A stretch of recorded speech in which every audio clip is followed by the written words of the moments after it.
নমস্কাৰ বন্ধুসকল, welcome to my YouTube channel Assam career update. আজি পুনৰ আপোনালোকৰ বাবে ভাল খবৰ আহি গ'ল। পুনৰ আপোনালোকৰ বন বিভাগৰ পৰা চাকৰি আহি গ'ল। ইয়াত কোনো এক্সাম দিব নালাগে, ডাইৰেক্ট আপোনালোকে সিলেকশ্যনসমূহ লাভ কৰিব।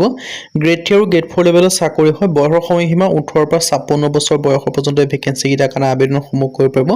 বন বিভাগৰ ফালৰ পৰা গ্ৰেড 3 আৰু গ্ৰেড 4 চাকৰি আহি গ'ল। যদি আপোনালোকে ভিডিঅ'টো ভাল পায়, ভিডিঅ'টো লাইক কৰিব, লগতে চেনেলটো ছাবস্ক্ৰাইব কৰি দিব। এনেকুৱা ধৰণৰ ভিডিঅ'সমূহ প্ৰতিদিনে পাই থাকিব বাবে ভিডিঅ'টো বন্ধুসকলে শ্বেয়াৰ কৰি দিয়ক, যাতে সকলো ভিডিঅ' জবৰ আপডেটসমূহ পাই থাকে। আহক আজি ভিডিঅ'টো আৰম্ভ। মই আপোনালোকক জনাইছোঁ ভেকেন্সিখিনি মুকলি কৰিছে ফৰেষ্ট ডিপাৰ্টমেণ্টৰ ফালৰ পৰা 2024-25 বৰ্ষৰ কাৰণে ভেকেন্সিখিনি মুকলি কৰি দিছে। আৰু নটিফিকেশ্যনখন আপোনালোকে দেখিব পাৰে যে ফৰেষ্ট বিভাগৰ ফালৰ পৰা মই আপোনালোকক জনাইছোঁ ইয়াৰ কাৰণে আবেদন কৰিবলৈ 18 পৰা 50 বছৰ পৰ্যন্ত এই ভেকেন্সিখিনিৰ কাৰণে আবেদনসমূহ কৰিব পাৰিব। লগতে আপোনালোকে এজ ৰিলেক্সেশ্যনসমূহো লাভ কৰিব পাৰিব। কেনেদৰে আবেদন কৰিব মই সেইটো আপোনালোকক জনাই দিম ভিডিঅ'টো শেষৰ ফালে। চ' আপোনালোকে ভিডিঅ'টো শেষলৈকে চাব, অকণো স্কিপ নকৰিব। যদি আপোনালোকে স্কিপ কৰি দিয়ে ভেকেন্সিখিনিৰ কথা গম নাপাব। ইয়াৰ লগত দেখিছে ফৰেষ্ট ডিপাৰ্টমেণ্ট ৰিক্ৰুটমেণ্টৰ পৰা ভেকেন্সিখিনি আহি গৈছে। বন বিভাগ ভৰ্তি 2024 বৰ্ষৰ কাৰণে আহিছে। অৰ্গেনাইজেশ্যন নেম দেখিব ফৰেষ্ট ডিপাৰ্টমেণ্ট আৰু পোষ্টবিলাক দেখিব UDC ক্লাৰ্কৰ ভেকেন্সি আহিছে, মানে 10 পাছৰ পৰা ভেকেন্সিখিনি দেখিবলৈ পাব।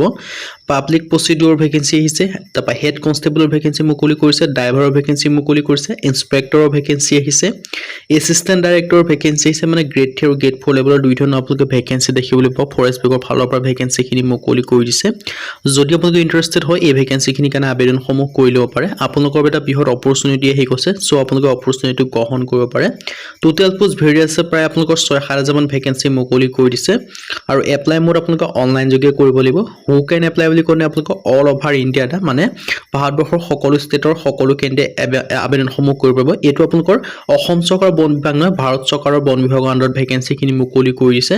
চ' আপোনালোকে ইণ্টাৰেষ্টেড হ'লে আপোনালোকে ভেকেন্সিখিনিৰ কাৰণে আবেদনসমূহ কৰি ল'ব পাৰিব।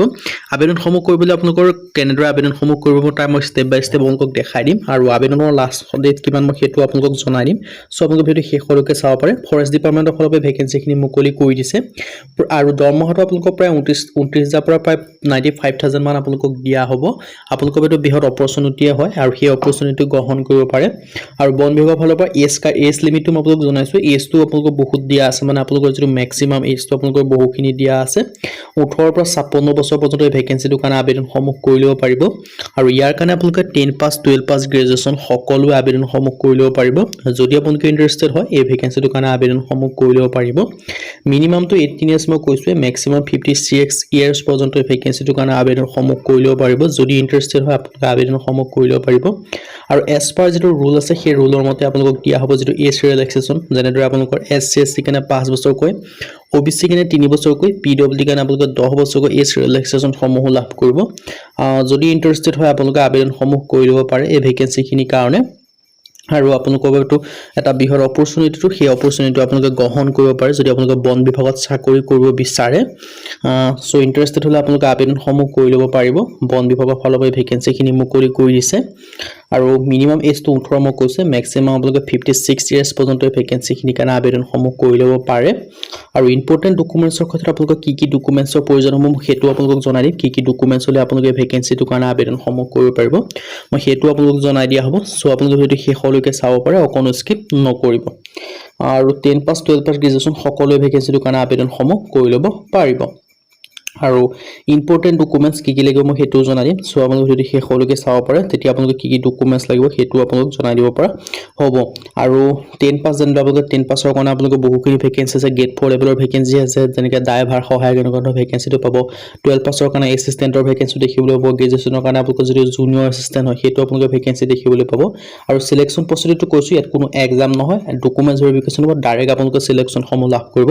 কোনো ইয়াত আপোনালোকৰ কোনো এক্সাম নহয়, কোনো লিখিত পৰীক্ষা নাই, ডাইৰেক্ট আপোনালোকে চিলেকশ্যনসমূহ লাভ কৰিব পাৰিব। যদি আপোনালোকে ইণ্টাৰেষ্টেড হয় বা আপোনালোকে যদি চাকৰি কৰিব বিচাৰে, ডাইৰেক্ট যদি আপোনালোকে চিলেকশ্যনসমূহ লাভ কৰিব বিচাৰে তেতিয়া আপোনালোকে ভেকেন্সিটোৰ কাৰণে আবেদনসমূহ কৰি ল'ব পাৰিব। ইণ্টাৰেষ্টেড হ'লে মই আপোনালোকৰ এডভাৰটাইজমেণ্টৰ লিংকটো ভিডিঅ' ডেছক্ৰিপশ্যনত দিয়া থাকিব, চ' আপোনালোকে ভিজিট কৰিব। বা যদি আপোনালোকৰ এডভাৰটাইজমেণ্টৰ লিংক লাগে আপোনালোকে কমেণ্ট কৰিব পাৰে, মই কমেণ্টৰ লিংকটো পঠাই দিম। আৰু আবেদন কৰিবলৈ আপোনালোকৰ পাছপ'ৰ্ট চাইজ ফটোগ্ৰাফ লাগিব, ছিগনেচাৰ প্ৰয়োজন হ'ব, আধাৰ কাৰ্ড লাগিব, এডুকেশ্যন চাৰ্টিফিকেট লাগিব। যদি আপোনালোকৰ কাষ্ট চাৰ্টিফিকেট আছে আপোনালোকে কাষ্ট চাৰ্টিফিকেট দিব পাৰে।